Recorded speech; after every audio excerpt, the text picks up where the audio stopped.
Karibu mtazamaji, tuendelee na taarifa zetu. Mwanamume mmoja aliyemuua chatu baada ya kumshambulia na kumuua mbwa wake katika kijiji cha Luoka huko Siaya amepata afueni baada ya kuhakikishiwa kwamba atapata fidia.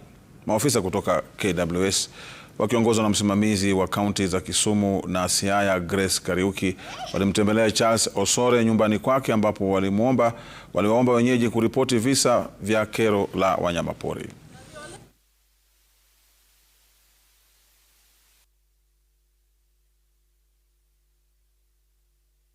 Tumekuja tu kukusupport na kukuambia ya kwamba serikali tuko na tutafanya vile itahitajika ndiposa ukapate fidia.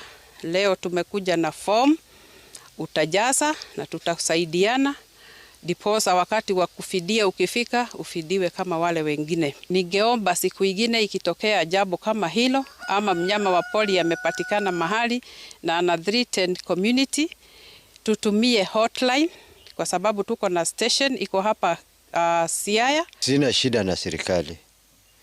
Ni vile tu vile wamekuja hivi waone vile watanishughulikia ama kunisaidia, na ripoti yenye wametupatia vile tulikuwa tunakaa hapa hatukuwa tunajua hata hizi monkeys vile tunatusumbua.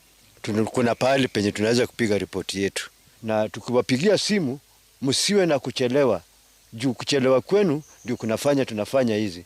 Kama kuna awareness, because tusingoje kitu ifanyike ndio tukuje tupeane hizi mawaidha. If you could be coming in advance and just creating that awareness,